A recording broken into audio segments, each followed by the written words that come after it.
Hey guys, Brian Army here. I'm here to show you how to assemble your McKay Uzi semi-automatic bolt. So let's get right into it.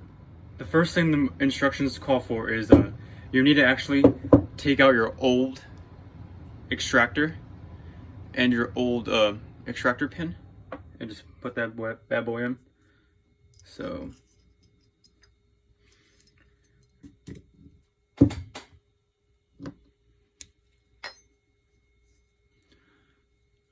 you can't see it. I mean, it looks pretty good to me, so.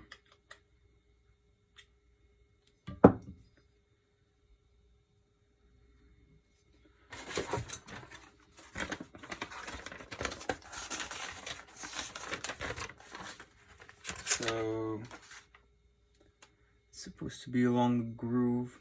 I think it can come down a little farther. That.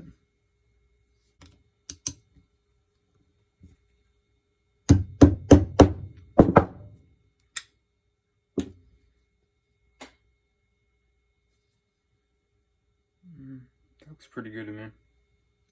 Just a little bit more.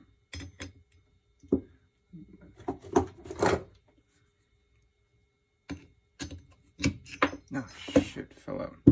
That looks a lot better to me. So, I think we're ready for a pin now.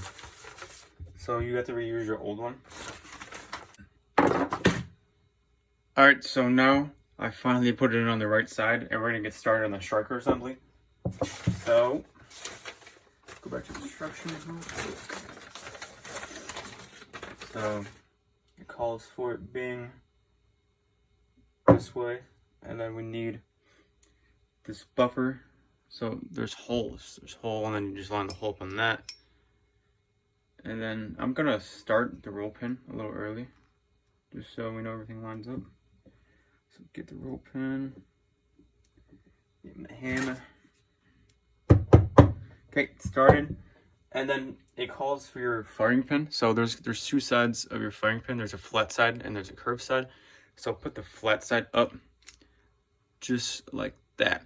And then you want to line everything up and hammer the roll pin in. So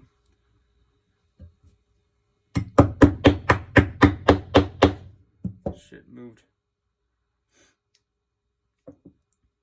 Okay.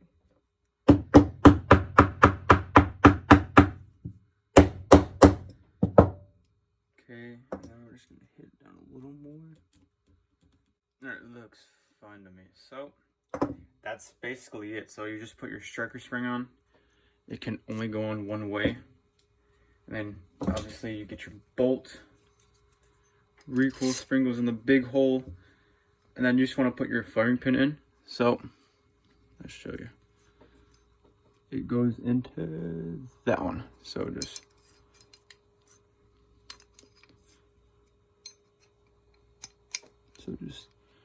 goes in there, and then your striker spring, and then your buffer. So there's going to be two holes on your buffer, and then the instructions shows that it's going to go like this. The big hole is for the bigger string, smaller hole is for the smaller string, and that's basically it. It's not too hard at all. It's pretty simple actually. So, if you liked the video, like, comment, and subscribe, and have a good day.